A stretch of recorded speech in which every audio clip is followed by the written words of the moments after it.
פרשה בארבע, אקטואליה בפרשת השבוע, עם הרב אהרון לוי. שלום לכם. השבוע השתתפתי בהרצאה בשכונה שבה בימי חמישי ובמוצאי שבתות הרחובות ריקים. למה?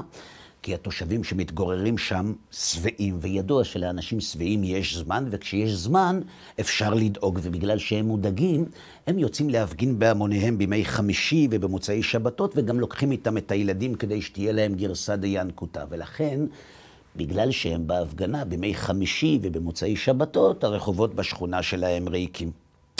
כדי למנוע התלקחות במהלך ההרצאה, המארגן הורה לי עוד לפני שהיא התחילה לדבר בנושא פיתוח האישיות, רק כדי שלא להרגיז את הפלורליסטים שאמורים להגיע, ולא אוהבים לשמוע דעות הפוכות משלהם בלי להתרגז.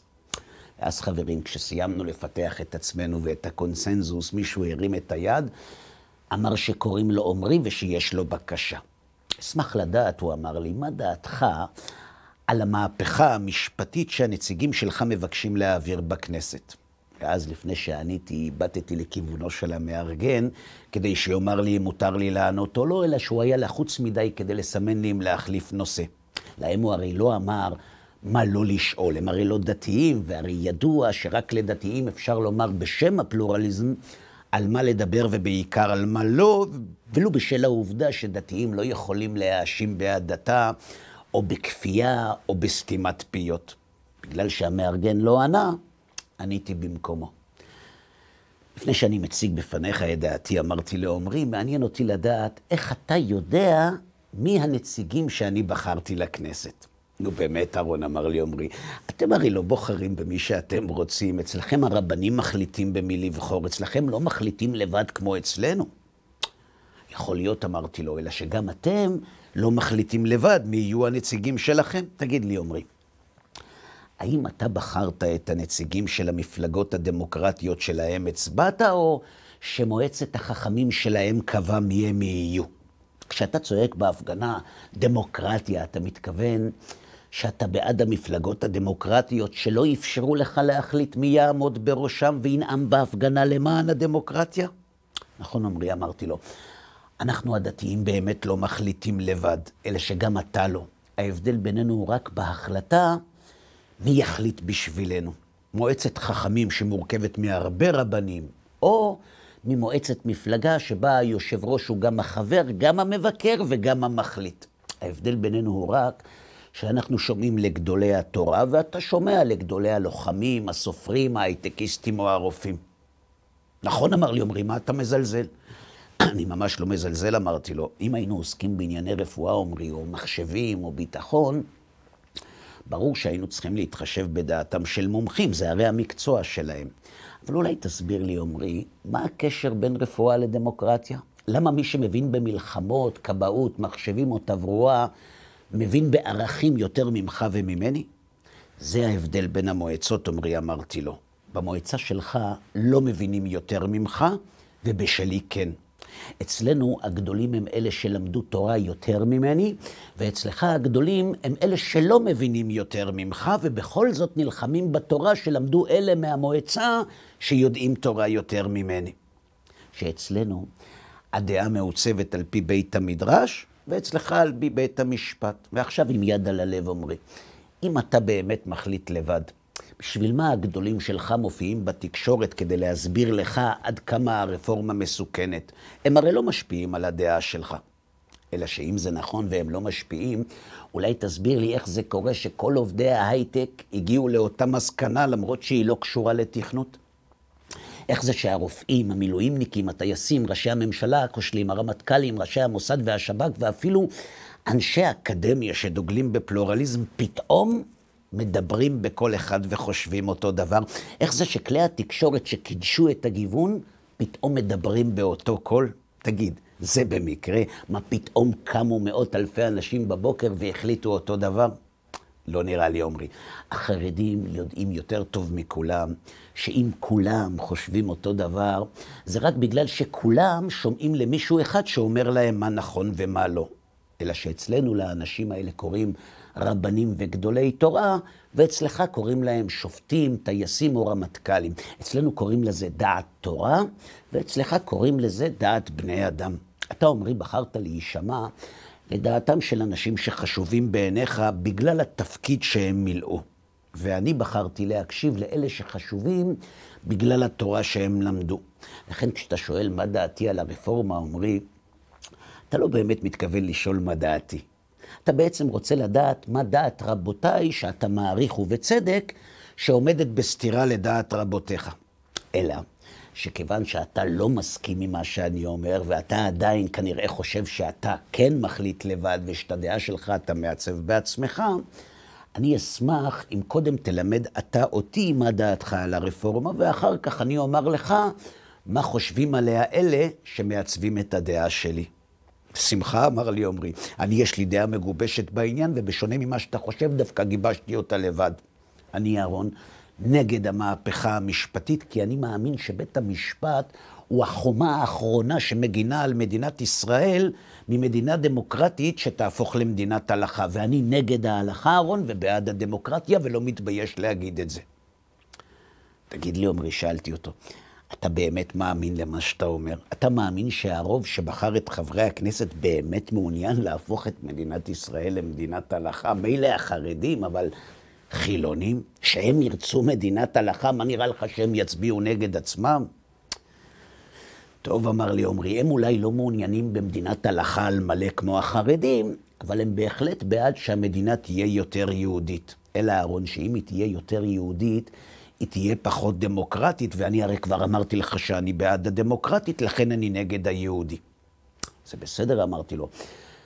אבל אם למרות שהרוב רוצה שהמדינה תהיה יותר יהודית ופחות דמוקרטית, והמיעוט יכפה על הרוב את רצונו שהיא תהיה יותר דמוקרטית ופחות יהודית, הרי שבכך היא תהיה גם פחות יהודית וגם פחות דמוקרטית. שהרי מה זה דמוקרטית אומרים לא שהרוב קובע. אם המיעוט מחליט בשביל הרוב, אז איפה הדמוקרטית? ואם לא דמוקרטית, אומרי, תגיד לי, אתה מה עדיף, שהיא תהיה גם פחות דמוקרטית וגם פחות יהודית, או שתהיה רק קצת פחות דמוקרטית, אבל עדיין יותר יהודית? אלה חברים שבמקום לענות, אומרי כעס. נו, אהרון אומר לי, מה אתה עושה לי פה פלפולים כאילו אתה בישיבה? אתה יודע מה, אני אגיד לך את זה יותר ברור. אני בעד מדינת כל אזרחיה, בסדר אהרון? אותי פחות מעניין את היהודית. מה שמעניין אותי זו הדמוקרטית. גם זה בסדר, אמרתי לו, אל תכעס, אנחנו במדינה חופשית ומותר לך לחשוב כך, אלא שאם המדינה תהיה יותר דמוקרטית ופחות יהודית, והיא תהפוך למדינת כל אזרחיה כמו שאתה רוצה, נצטרך גם להחליף את ההמנון, כדי שאלו שרוצים שהיא תהיה רק דמוקרטית ומאוד לא יהודית, יוכלו להזדהות עם ההמנון של המדינה שלהם, לא? בגלל שהמדינה הרי תעבור מהמדינה היהודית לכל אזרחיה, ובגלל שאזרחיה הם גם ערבים, נצטרך לאפשר להם להשאיר את ההמנון החדש גם בערבית ולא רק בעברית. נכון, אמר לי עומרי, זה לא אכפת לי. ההמנון זה לא דבר קדוש. אם בשביל דמוקרטי צריך להחליף את ההמנון, נחליף אותו. לשיר בערבית, נשיר בערבית. זה לא מפחיד אותי, הדמוקרטיה שווה את זה. יכול להיות, אמרתי לו. אבל זה לא נגמר כאן, עומרי. בוא נמשיך. אחרי שהחלטנו שהמדינה לא יהודית, אלא מדינת כל אזרחיה, ואחרי שהחלפנו את ההמנון, צריך גם לאפשר זכות בחירה לערביי השטחים. אלא שאם זה יקרה, עומרי, יתברר לפתע שהמדינה תהיה לא יהודית כמו שאני רוצה, אבל גם לא דמוקרטית כמו שאתה רוצה. ואז עומרי, איפה נעשה שבת? פתאום אמר לי עומרי, זה ממש לא יקרה, יש לנו תוכנית מסודרת. עוד לפני שנחליט שהמדינה היא של כל אזרחיה, אנחנו נצא מהשטחים הכבושים, ואז גם להם תהיה מדינה, ואז הם לא יוכלו לבחור את הנציגים למדינה שלנו, וכך המדינה שלנו תישאר דמוקרטית, למרות שהיא כבר לא יהודית. גם זה בסדר, אמרתי לו, אבל כדי שהיא תהיה באמת דמוקרטית, תצטרך להחזיר את כל השטחים הכבושים, ואז יצטרך להחזיר גם את שייח' מוניס, לא? אז נחזיר גם אותה, אמר לי עומרי בלי למצמץ. אמרתי לך, דמוקרטית חשובה יותר מהכל, גם יותר משייח' מוניס. כן, אמרתי לו, אבל שייח' מוניס זה בתל אביב. מה, גם אותה נחזיר? וחוץ מזה, אם נחזיר גם אותה בשביל הדמוקרטית, מה נעשה עם חוק השבות למשל? הרי גם אותו נצטרך לבטל. אלא עומרי שאם נבטל גם אותו, יבואו לכאן ההם מהשטחים הכבושים, ובשם איחוד משפחות וזכות השיבה יבקשו להתאזרח במדינה הדמוקרטית, ובגלל שהיא כבר לא יהודית, לא נוכל כבר לנופף בחוק השבות, ונצטרך להנפיק להם אזרחות בשם השוויוניות, ואז הם יתיישבו בתל אביב שתחזור להיות שייח' מוניס, וכשזה יקרה שנינו יודעים שהדמוקרטית תלך לאן שהיהודית הלכה. אתה מבין, עומרי? מה שאני מנסה להגיד זה שאתה במלכוד. אם מדינת ישראל תפסיק להיות יהודית ותישאר רק דמוקרטית, גם דמוקרטית היא לא תהיה. ואם היא תישאר יהודית, גם אם בסופו של דבר זה יהיה קצת על חשבון הדמוקרטית, זה הרבה יותר טוב. תגיד לי אתה, מה עדיף? קצת דמוקרטית והרבה יהודית, או לא יהודית, אבל גם לא דמוקרטית. הבנת, עומרי?